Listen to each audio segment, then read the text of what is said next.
It's a quiet Tuesday afternoon. The house is still, filled with the soft hum of the refrigerator and the ticking of the grandfather clock in the hall. Sunlight streams through the window, illuminating dust motes, dancing over stacks of books and unopened mail on the dining room table.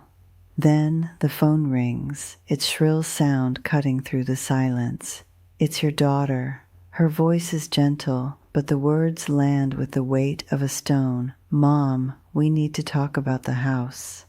In that moment, the quiet, persistent worry you've been pushing down for months, maybe years, crystallizes into a sharp, undeniable reality. It's not about the clutter. It's about the unspoken message behind her words. You're not managing. You need help. The home that once felt like a fortress of memories suddenly feels like a witness to your struggle. And the fear that rises isn't about the stuff, but about losing the right to make your own decisions within these walls. This feeling, this defense of your own independence, is exactly why this conversation is so important. If you are committed to staying in the driver's seat of your own life, take a moment to subscribe.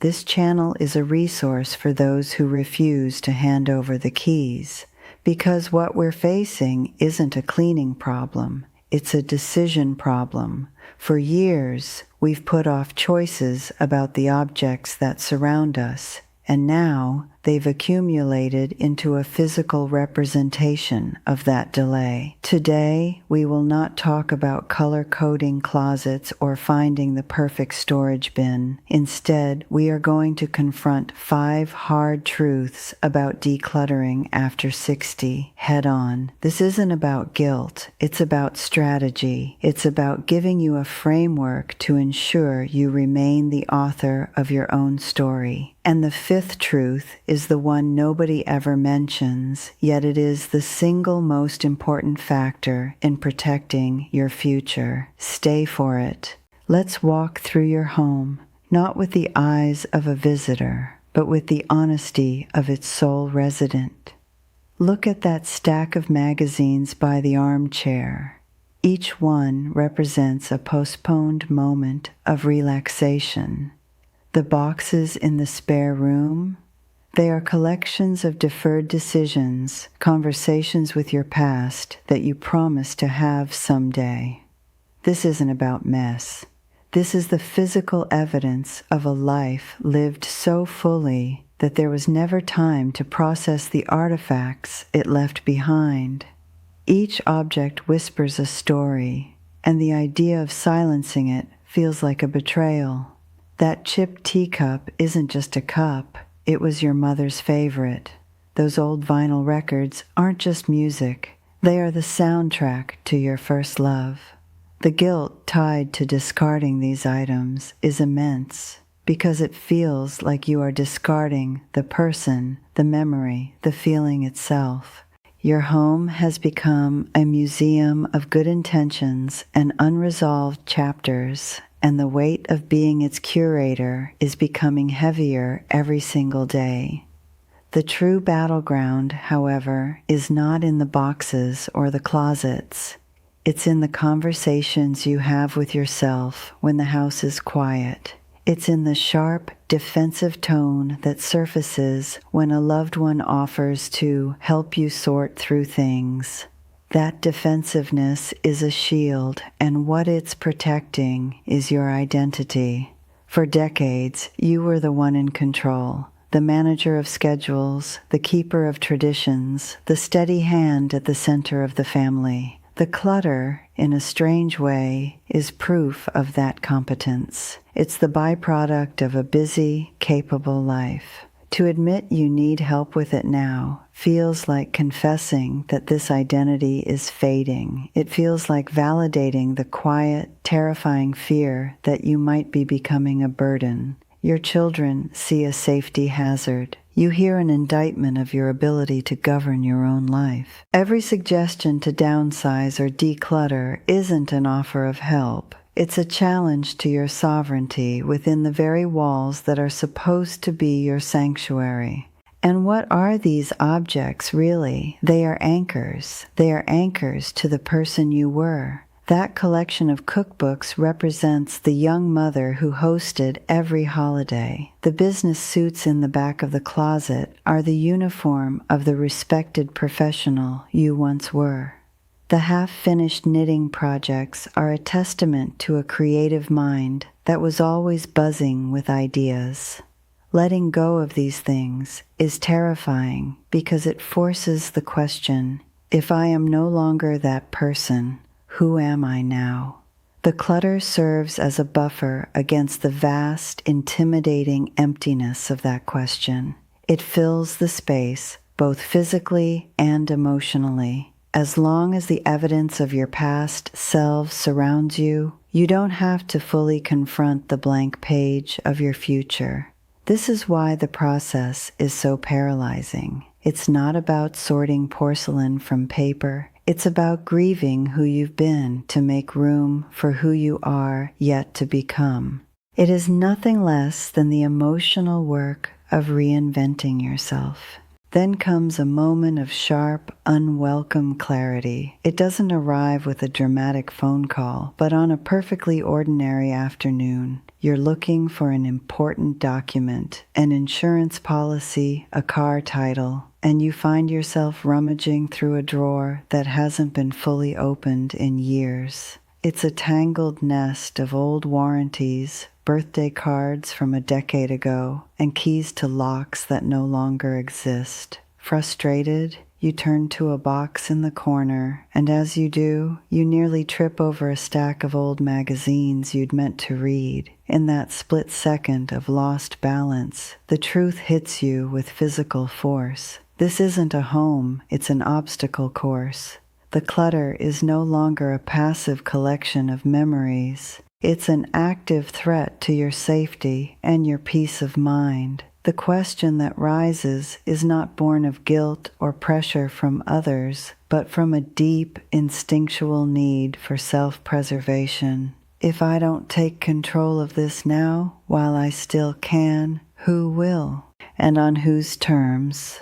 The paralysis breaks, not with a sigh of resignation, but with the quiet, firm resolve of a commander reclaiming their territory. This decision is not about renting a dumpster or dedicating a weekend to frantic bagging. That approach is a recipe for emotional burnout and regret. The real turning point is the commitment to a new way of thinking. You understand that this is a battle of strategy, not of stamina. You need a framework, a set of guiding principles that separates the vital from the trivial, the legacy from the liability. This is where we move from feeling overwhelmed by the problem to feeling empowered by a plan. The goal is no longer the vague and intimidating task of getting organized. The new mission is precise, to make a series of clear, deliberate decisions that fortify your independence. We are about to walk through the 5 hard truths of this process. These are not rules for cleaning. They are the strategic pillars for building a life that is lighter, safer, and entirely your own. They are the tools you will use to ensure that the next chapter of your story is written by you and you alone. Let us begin with the first hard truth, the one that holds so many of us captive, the memory trap. We believe that by holding on to every object, we are preserving a memory. The ticket stub from a concert 40 years ago, the dried corsage from a high school dance, the dozens of drawings our children made in kindergarten. We've become archivists of our own lives, but in our effort to save everything, we have saved nothing. The truth is, when every object is special, no object is. The truly priceless memories, the letters your husband wrote you, your father's pocket watch, the one photograph that captures a perfect, unrepeatable moment, are suffocated, lost in a sea of trivial artifacts. The story of your life becomes illegible noise. Your first task is not to throw things away. It is to become a curator. Your mission is to find one box, just one, and name it your legacy box. This is where you will promote the items that tell the core story. You are not erasing the past. You are making it clear, powerful, and permanent. This is where the real work begins, using a simple but profound question we call the legacy test. Pick up an object. Let's say it's one of your mother's teacups from a large set you inherited. Hold it in your hands and ask, does this object tell a core story of my life, or is it just background noise? You might have 20 of these teacups, but perhaps only one was the one she used every single morning, the one with the small chip on the rim that you remember so vividly. The other 19 are just porcelain. The chipped one is a direct line to her presence. The legacy test gives you permission to let the other 19 go, not with guilt, but with gratitude. By placing that one singular cup into your legacy box, you are not diminishing her memory. You are magnifying it. You are telling the world, and more importantly, yourself, this right here is the story that matters.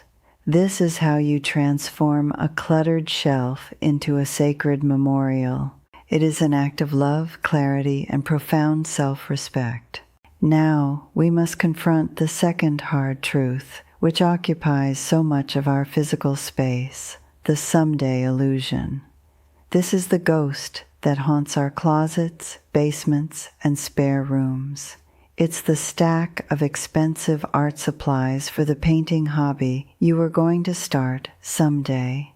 It's the set of fancy dinnerware for the elaborate parties you were going to host someday. It's the collection of travel books for the trips you were going to take someday. These items are not just clutter. They are monuments to a life you haven't lived, and they cast a long shadow of guilt and obligation over the life you have right now. Every time you see them, they whisper a quiet accusation. You haven't done it yet. You're running out of time. The consequence is that you are living in a museum of unmet expectations, and it is draining your energy for the present. The someday items are anchors to a fantasy future, preventing you from sailing into your actual one. To break free, you must employ the future self filter. This is not about what you might do. It's about who you intend to be. Stand in front of that closet, that shelf, that box. Pick up one of those someday items. Maybe it's a beautiful, unworn dress you bought for an occasion that never came. Now ask the question, will the person I want to be 1 year from now, a person who feels light, free, and in control of her life, be burdened or benefited by this item? Be brutally honest. Will she really tailor it? Will she finally have that specific party? Or will this item continue to take up physical and mental space, a constant reminder of a promise you never kept to yourself? The future self-filter isn't about giving up on dreams. It's about making a conscious choice to invest your precious space and energy only in the dreams that are still alive. Letting go of the dress isn't a failure. It's a declaration that you are making room for the woman you are becoming, not the woman you once thought you'd be. This brings us to our third hard truth, which is often the most painful to face, the ghost of regret. Not all clutter is tied to happy memories. Some of it is the physical evidence of our mistakes. It's the expensive exercise equipment from a health kick that lasted 2 weeks, a silent monument to a promise we broke to ourselves. It's the box of materials from a small business that never took off, each item a reminder of failure. It's the unopened gift from a friend you had a falling out with, radiating unresolved conflict from a dark corner of the closet. We hold on to these things not out of love, but out of a strange sense of penance. To discard them feels like forgiving ourselves, and we haven't decided if we deserve that yet. But this self-punishment is a heavy anchor. The only way forward is through an act we call the forgiveness release. You must pick up the object, acknowledge the pain or regret it represents, and consciously give yourself permission to let it go. You are not erasing the past. You are refusing to let it poison your present. Once you begin to release the past, you will inevitably face the fourth hard truth: the fear of emptiness. For years, the clutter has been more than just stuff. It has been a constant low-grade project, a distraction from the quiet. It filled the silence after a spouse passed away. It filled the rooms after the children left. It filled the hours. And now, as you clear it away, a terrifying question emerges from the silence. What now? The fear is that a clean, organized home will feel sterile and final, like the end of a story. You worry that in clearing the mess, you will be left with a profound emptiness, both in your home and in your life. This is why so many people sabotage their own progress. To counter this, you must use the invitation method. See every cleared shelf, every empty drawer, not as a void, but as an invitation. Ask yourself, what do I want to invite into this new space? It might be the start of a new hobby, a place for one cherished photo, or simply the profound luxury of open, peaceful calm. You are not creating a void. You are creating a canvas. And this leads us to the fifth, final, and most important hard truth, the one that changes everything. The control window is closing. This is not about being morbid. It is about being a strategist. Right now, you possess the physical health, the mental clarity, and the absolute authority to make these decisions for yourself. This period is your control window. It is the time you have to decide what your legacy is, what matters, and what goes. You can do this work with thoughtfulness, dignity, and on your own terms. The hard truth is that this window does not stay open forever. If you wait, these exact same decisions will be made for you by well-meaning but overwhelmed children, by strangers, or by circumstance. They will not know the story of the chipped teacup. They will not understand the meaning of the letters in the attic. They will see only a task, a burden. Every item you deal with today is not just cleaning. It is an act of profound self-advocacy. It is you ensuring that the final chapter of your story is written in your own hand. And so a new kind of quiet settles into the house. It's no longer the heavy silence of avoidance, but the light, peaceful quiet of clarity. Sunlight now reaches corners it hasn't touched in years, landing on clean, open surfaces. As you walk from room to room, you don't feel the ghosts of who you were. You feel the powerful, grounded presence of who you are now. You run a hand over the smooth wood of the dining table, now clear, except for a single vase of flowers, and the truth lands with a gentle certainty. You haven't lost a single thing of value. The legacy box in the study isn't a tomb, it's a testament. You weren't erasing your life story. You were editing it for power, for impact. The woman who was once the overwhelmed curator of a chaotic museum has been replaced.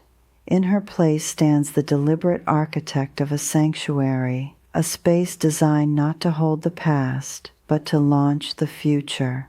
This transformation solidifies into a new identity. You are no longer the person who flinches when the phone rings. You are the person who can now invite your children over, not with a knot of defensive anxiety in your stomach, but with the quiet pride of someone who has their world in order. The fear of emptiness was a mirage. Standing in your clear, intentional home, you see that you haven't created a void. You've created potential. The space is no longer filled with obligations to yesterday.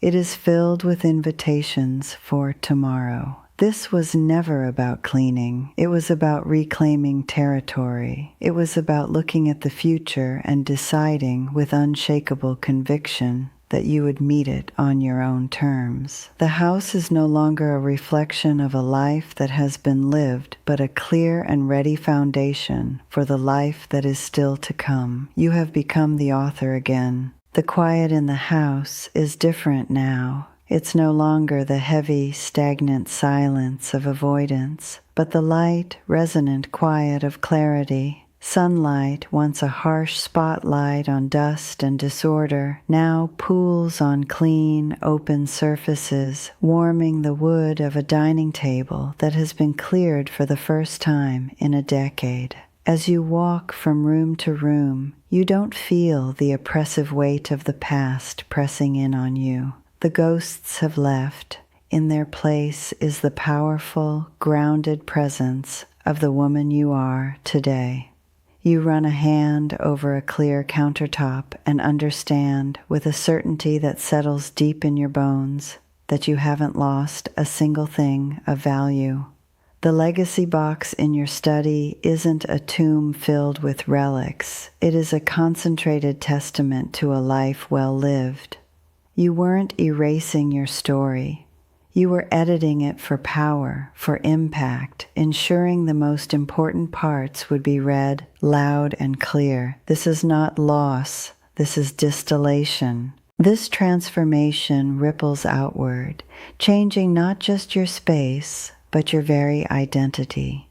You are no longer the woman who flinches when the phone rings, anticipating another gentle, probing question about the house. You are the woman who can now invite your children over, not with a familiar knot of defensive anxiety tightening in your stomach, but with the quiet, unshakable pride of someone who has her world in order. The conversation has shifted. It is no longer about their concern for your safety, but about sharing your newfound peace. When they walk in, they don't see a project to be managed. They see a home that is a sanctuary. They see their mother not as someone who needs help, but as the strong, capable center of the family she has always been.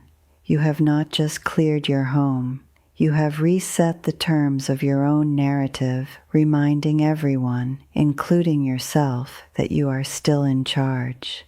The fear of emptiness, that nagging worry that a clear house would feel sterile and final, reveals itself to have been a mirage. Standing in your living room, you see that you haven't created a void. You've created a canvas. This open space is no longer filled with the endless obligations of yesterday's clutter. Instead, it is humming with the quiet, thrilling invitations of tomorrow. That cleared corner, it is no longer a graveyard for old magazines. It is the perfect spot for the easel you've always wanted. The spare room, once a fortress of forgotten boxes, now has the light and air to become a yoga space or a guest room that is actually welcoming. You have given yourself the most profound gift, the gift of potential. You have traded the heavy weight of things you had to do for the joyful freedom of things you get to do. The silence is no longer lonely. It is the sound of possibility.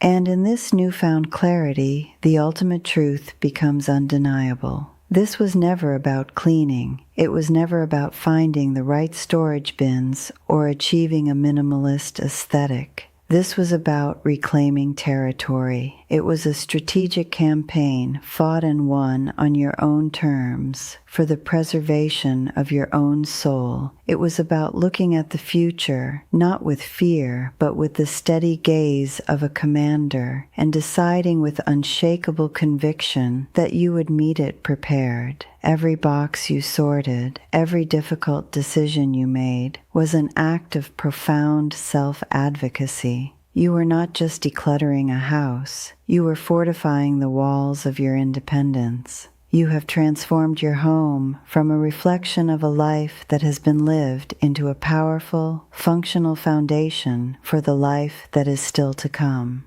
You have become the architect again, and this time you are designing for freedom. The story is not over. This is the beginning of a new, lighter chapter. A chapter where your home is a source of energy, not a drain on it. Where your days are defined by choice, not by chores. Where peace of mind isn't something you hope for, but the very air you breathe. This is the future you have built for yourself, one deliberate decision at a time. Your independence is not a passive state. It is actively protected by small, courageous choices like these. If you are committed to continuing this journey, to fortifying your control over the life you have so carefully built, then subscribe. This channel is a dedicated resource for those who choose to remain the authors of their own story, long after the world expects them to put down the pen. Because the best chapters are often the ones we write for ourselves.